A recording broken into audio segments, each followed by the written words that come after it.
In the time of the judges in Israel, a man named Elimelech was living in the town of Bethlehem in the tribe of Judah, about 6 miles south of Jerusalem. His wife's name was Naomi, and his 2 sons were Mahlon and Chilion. For some years the crops were poor, and food was scarce in Judah, and Elimelech, with his family, went to live in the land of Moab, which was on the east of the Dead Sea, as Judah was on the west. There they stayed 10 years, and in that time Elimelech died. His 2 sons married women of the country of Moab, one woman named Orpah, the other named Ruth. But the 2 young men also died in the land of Moab, so that Naomi and her 2 daughters-in-law were all left widows. Naomi heard that God had again given good harvests and bread to the land of Judah, and she rose up to go from Moab back to her own land and her own town of Bethlehem. Her 2 daughters-in-law loved her, and both would have gone with her, though the land of Judah was a strange land to them, for they were of the Moabite people. Naomi said to them, "Go back, my daughters, to your own mother's homes. May the Lord deal kindly with you, as you have been kind to your husbands and to me. May the Lord grant that each of you may yet find another husband and a happy home." Then Naomi kissed them in farewell, and the 3 women all wept together.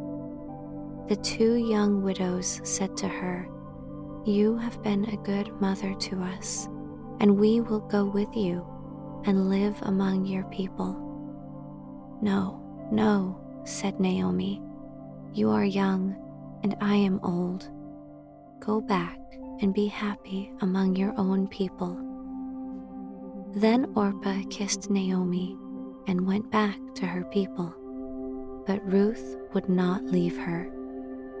She said, "Do not ask me to leave you, for I never will. Where you go, I will go. Where you live, I will live.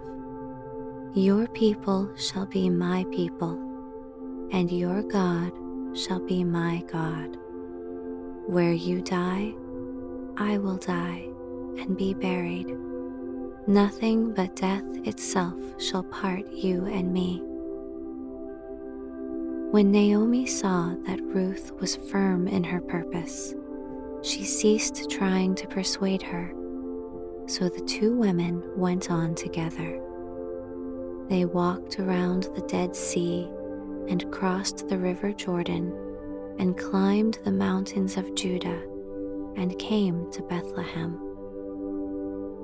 Naomi had been absent from Bethlehem for 10 years, but her friends were all glad to see her again. They said, "Is this Naomi, whom we knew years ago?" Now the name Naomi means pleasant, and Naomi said, "Call me not Naomi, call me Mara, for the Lord has made my life bitter. I went out full with my husband and 2 sons. Now I come home empty without them. Do not call me pleasant, call me bitter." The name Mara, by which Naomi wished to be called, means bitter.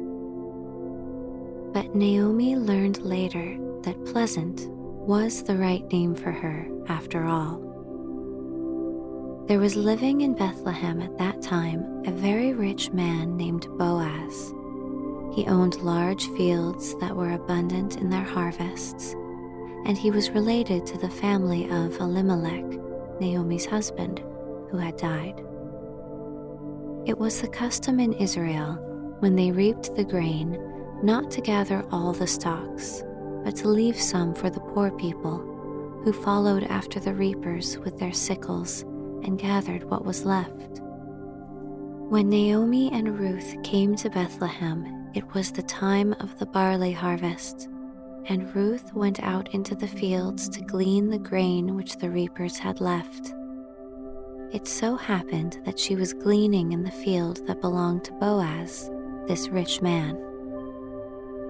Boaz came out from the town to see his men reaping, and he said to them, "The Lord be with you."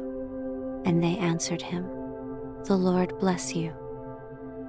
And Boaz said to his master of the reapers, "Who is this young woman that I see gleaning in the field?" The man answered, "It is the young woman from the land of Moab who came with Naomi. She asked leave to glean after the reapers and has been here gathering grain since yesterday." Then Boaz said to Ruth, "Listen to me, my daughter. Do not go to any other field, but stay here with my young women. No one shall harm you, and when you are thirsty, go and drink at our vessels of water." Then Ruth bowed to Boaz and thanked him for his kindness, all the more kind because she was a stranger in Israel. Boaz said, "I have heard how true you have been to your mother-in-law, Naomi, in leaving your own land and coming with her to this land. May the Lord, under whose wings you have come, give you a reward." And at noon, when they sat down to rest and to eat, Boaz gave her some of the food, and he said to the reapers, "When you are reaping, leave some of the sheaves for her, and drop out some sheaves from the bundles where she may gather them." That evening, Ruth showed Naomi how much she had gleaned, and told her of the rich man Boaz, who had been so kind to her. And Naomi said, "This man is a near relation of ours. Stay in his fields as long as the harvest lasts." And so Ruth gleaned in the fields of Boaz until the harvest had been gathered. At the end of the harvest, Boaz held a feast on the threshing floor. And after the feast, by the advice of Naomi, Ruth went to him and said to him, "You are a near relation of my husband and of his father, Elimelech. Now, will you not do good to us for his sake?" And when Boaz saw Ruth, he loved her, and soon after this he took her as his wife. And Naomi and Ruth went to live in his home, so that Naomi's life was no more bitter, but pleasant. And Boaz and Ruth had a son, whom they named Obed, and later Obed had a son named Jesse. And Jesse was the father of David, the shepherd boy who became king. So Ruth, the young woman of Moab, who chose the people and the God of Israel, became the mother of kings.